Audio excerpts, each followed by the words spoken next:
बहुत खुशामदीद है यहाँ आने के लिए। बहुत शुक्रिया आप लोगों का। आज जिस विषय पे हम लोग बात करना चाहते हैं बहुत गंभीर विषय है। अक्सर जब सियासत की जमातें जब बात करती हैं कहीं ना कहीं उनकी बात में एक वोट बैंक की नज़र होती है, लेकिन आम आदमी पार्टी वाहिद ऐसी पार्टी है जो समाजी बुराइयों पे बात करती है, जो समाज को सुधारने की बात करती है। मैं आपकी नज़र दो बातें करना चाहूँगा। ये जो हमारी रियासत है जम्मू और कश्मीर की, हमारी कश्मीर को लक़ब मिला है पिरवर का। पिरवर का मतलब ये है, कश्मीरी वर्ड है जिसमें हम बोलते हैं ये वो जगह है जो जहाँ पे saint, the place where saints live, this is the place. बिकॉज यहाँ पे क्राइम नहीं था, यहाँ पे कभी भी ऐसी चीज़ें हमने देखी नहीं है जो हम कंट्री के दूसरी जगह पे या दूसरे मुल्कों में देखते थे। अगर हम जम्मू की बात करें तो जम्मू को पूरी दुनिया जानती है सिटी ऑफ टेम्पल्स के नाम से, लेकिन आज अगर आप देखते हो यही पिरवर को, यही सिटी ऑफ टेम्पल्स को, इसके क्राइम रेट को कितना बढ़ा दिया गया है। कोई देखने को तैयार नहीं है, कोई मानने को तैयार नहीं है, कोई समझने को तैयार नहीं है।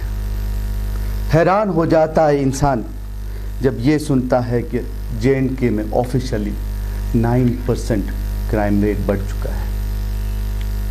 मुझे याद है आज से 10 साल पहले एक इंटरनेशनल सर्वे हुई थी। उस सर्वे में this was considered to be the safest place for individual women travels, मगर आज वही औरत बाहर निकलने को डरती है। मैं यहाँ हवाला देना चाहूँगा एक 35 इयर्स की lady, she gets killed in Kulgam, and it is not for the first time, it's not the first incident, you know, within the time of 3 days, 3 दिन में ये दूसरी डेथ है कुलगाम में। एक 50 साला बुजुर्ग पहले मरते हैं और उसके बाद एक 35 साला औरत की डेथ होती है। हम पिछले 50 साल से ये सुन रहे हैं कि एक अनआइडेंटिफाइड गन मैन ने मारा। आखिर कौन है ये आइडेंटिफाइड गन मैन? आखिर क्यों नहीं हम इसको आज तक आइडेंटिफाई कर सकते हैं? क्यों ऐसी हालत हो रही है कश्मीर की? हैरत नहीं होगी मेरे को अगर हम कल क्राइम रेट में भी टॉप करना, क्या हमारे हुक्मरान, हमारे जो एडवाइज़र्स हैं, हमारे बाकी लोग जो क्या ये चाहते हैं जिस तरह हम बेरोज़गारी में टॉप कर रहे हैं, क्या ये चाहते हैं कि हम कल क्राइम रेट में भी टॉप करें? 3 चीज़ें हमें यहाँ समझनी पड़ेगी। एक, ये जो ये क्राइम है ये पलता कैसे है। दूसरा, ये जो क्राइम है इस क्राइम को रोक कैसे सकते हैं। सिर्फ सवाल करना इम्पॉर्टेंट नहीं है, सवाल के साथ उसके ऑल्टरनेटिव जवाब देना बहुत ज़्यादा ज़रूरी है। अगर ड्रग्स की बात की जाए तो आप हैरान हो जाओगे ये स्टैटिस्टिक देखकर। 27% इंक्रीज हुआ है ड्रग कंजप्शन में यहाँ पे, 27%। लेकिन सब आंखें बंद किए हुए हैं। बड़ी पॉश कॉलोनी वाले ये सोचते हैं कि नहीं हमारी कॉलोनी तो बहुत सेफ है। नहीं भाई, किसी का बच्चा सेफ नहीं है यहाँ पे। मैं खुद गया था, लास्ट वीक गया था मैं, ड्रग डिएडिक्शन सेंटर गया मैं, जो हमारे यहाँ ईदगाह के पीछे है। यकीन माने I have seen some people there who are IITians who are working in Microsoft, और वहाँ से लेकर मतलब एक क्रीम ऑफ सोसाइटी से लेकर एक गरीब तर लड़का, और ये नहीं है कि सिर्फ लड़के हैं इसमें शामिल, हमारी बच्चियाँ शामिल हैं इसमें। तो खुदारा मुझे ये बताइए इसकी फिक्र कौन करेगा? हम जिंदाबाद मुर्दाबाद तो बहुत करते हैं, क्या कौम को सुधारने की फिक्र नहीं करनी है? हाँ, बाकी लोग सवाल करेंगे, भाई आप तो सवाल पूछते हो, आप भी हुकूमत करते हो, आप जहाँ हुकूमत करते हो आपने क्या किया? तो मैं यह हवाला देना चाहता हूँ आपको। NCRB की रिपोर्ट है जो राज्यसभा में पेश की गई, मोदी गवर्नमेंट से ही पेश की गई।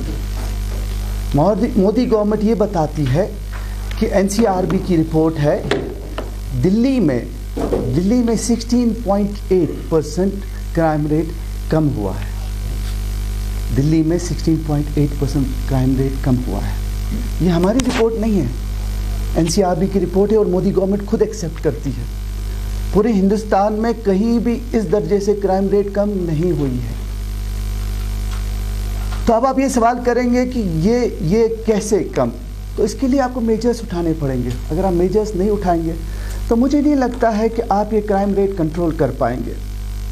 इसके लिए फॉर एग्जांपल हम सजेशन करना चाहेंगे यहाँ पे हमारे लेफ्टिनेंट गवर्नर साहब को, हम यहाँ सजेशन देना चाहेंगे हमारे प्रिंसिपल सेक्रेटरी साहब को कि क्या मेजर्स हो सकते हैं, वो जो मेजर्स वो उठा सकते हैं। और यकीन मानिए अगर वो मेजर्स उठ जाएं बहुत फ़ायदा मिलेगा हमारे कौम को। जिस सड़क की तरफ हमारी कौम जाती है, जिस बर्बादी की तरफ हम लोग जा रहे हैं, कहीं ना कहीं उसमें रोक ठाक मिलेगी। पहला जो मेजर हो सकता है वो CCTVs का हो सकता है। बताइए क्या अगर हम 9% क्राइम रेट बढ़ गया है, अगर हमारा जो ड्रग कंजप्शन रेट है 27% बढ़ चुका है, क्या अब भी आपको ज़रूरत महसूस नहीं होती है कि हमारे नुक्कड़ पे, हमारे कॉर्नर पे हर जगह CCTVs लगाए जाए? अगर दिल्ली की क्राइम रेट कम हुए उसमें बहुत बड़ा जो हिस्सा है, बहुत बड़ा जो पॉजिटिविटी है, बहुत बड़ा जो उसका हिस्सा है वो इसलिए है कि वहाँ पे कैमरास लगाए गए, हर जगह लगाए गए। सेकंड पॉइंट जो है, लोकल विजिलेंस सिस्टम को बढ़ाना पड़ेगा। हमारे पास विजिलेंस सिस्टम नहीं है। एक वुमेन पुलिस को तरजीह देनी पड़ेगी। हमारी घर की औरतें जो हैं, हमारी बहनें जो हैं, हमारी माएँ जो हैं, वो आज भी अपनी तकलीफ़ों को नहीं बयान कर पाती हैं किसी मजले में, किसी आदमी SHO के पास। हमें कहीं ना कहीं तरजीह देनी पड़ेगी वुमेन्स पुलिस स्टेशन के पास। एमरजेंसी फ़ोन नंबर्स, अगर मैं आज सवाल करता हूँ क्या ऐसे कोई एमरजेंसी फ़ोन नंबर्स हैं कश्मीर में, तो शायद हमको पता नहीं होगा। लेकिन अगर गवर्नमेंट से पूछा जाए, गवर्नमेंट बोलेगी कि हाँ इमरजेंसी फ़ोन नंबर्स हैं, तो मैं यहाँ उनसे गुजारिश करता हूँ अगर आपके पास इमरजेंसी फ़ोन नंबर्स हैं, जैसे आप बड़े बड़े पोस्टर लगाते हैं, BJP के पोस्टर्स लगाते हैं, फलानी के पोस्टर लगाती हैं, तो उस तरह वैसे बड़े पोस्टर लगाइए आप मार्केट में और बता दीजिए कि ये इमरजेंसी फ़ोन नंबर्स हैं। अगर किसी भी बहन को, किसी भी माँ को कोई प्रॉब्लम होती है तो वो इमरजेंसी फ़ोन नंबर्स पे डायल कीजिए। दिल्ली में जब हमने देखा कि SRTC बस में प्रॉब्लम होती है तो हमने मार्शल्स का इंतज़ाम किया उसमें। खुदारा बताइए क्या हमारी गली कोचे में, क्या लाल चौक में, क्या खानियार में, क्या बेमिना में कोई ऐसा सिस्टम हमने बनाया है कि जिसमें कोई मार्शल ऐसा हो कि अगर चलती हुई बच्ची पे कोई तंज कसता है, चलती हुई बच्ची पे कोई परेशान करता है, क्या उसके लिए उसको ऐसा इंतज़ाम हुकूमत बनाया है? आज हम यहाँ अलार्म करना चाहते हैं, आज हम बोलना चाहते हैं गवर्नमेंट को, आज हम बोलना चाहते हैं सोसाइटी को, आज हम बोलना चाहते हैं अपने मस्जिदों के मुल्लास को। बहुत जुमा के दिन बहुत बयान देते हैं, बहुत बात करते हो, बाज़ में ये शामिल कर लीजिए कि अल्लाह सुबहान ताला ने जो जन्नत फिरदौस रखी है, जन्नत में 2 दर्जे की जन्नत रखी है, जन्नत और जन्नत फिरदौस रखी है। जन्नत फिरदौस जो अल्लाह ताला ने रखी है उन लोगों के लिए रखी है जो इस सोसाइटी की फ़िक्र करते हैं।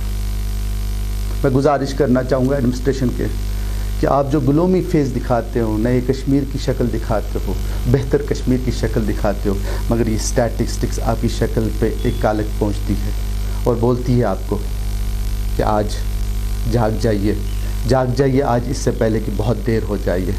ये स्टैटिस्टिकल रेट को इतना मत बढ़ाइए, ये पिरवर को और ये प्लेस टेम्पल्स की सिटी को इसको बर्बाद मत कीजिए। Thank you so much. सवाल हैं कोई तो हम जवाब देंगे। सुप्रीम कोर्ट ने रिसेंटली एक ऑर्डर पेश किया था जिसमें उन्होंने बताया था कि यहाँ पर कुंवारी जो है वो अबॉर्शन नहीं कर सकती है, तो उसके लिए क्या कहते हैं? फिर से एक बार दोहराएंगे। सुप्रीम कोर्ट में ऑर्डर आया था जो मतलब अनमैरिड गर्ल्स है वो अबॉर्शन नहीं करवा सकती, या उनकी खुद की राय होगी कि वो कर सकती है या नहीं कर सकती है। तो आपको क्या लगता है ये फरोग नहीं देता है इस तरह के जो अभी ऑर्डर्स आ रहे हैं क्राइम बढ़ाने के लिए? ऐसे ऑर्डर्स आपको नहीं लगता है? देखिए, जब भी इसमें दो तरह के दो सोच है। एक मेडिकल सोच होती है एक सोशल सोच रहती है। जहाँ तक मेडिकल सोच का ताल्लुक है, मेडिकल एबॉर्शन मेडिकली रिकमेंडेड होता है, वो जान को बचाने के लिए होता है। जहाँ से सोशल की बात है, हम सोशल इथॉस को मानते हैं। सोशल इथॉस का ये मानना है कि आज भी हमारे देश में एक सोशल इथॉस है, हम शादी को महत्व देते हैं। तो मेरा मानना ये है कि जो भी ये सब चीज़ें हैं, इसमें सोशल इथॉस है, शादी को महत्व देना बहुत इम्पॉर्टेंट है, वरना हम में और जानवरों में फ़र्क नहीं रहेगा।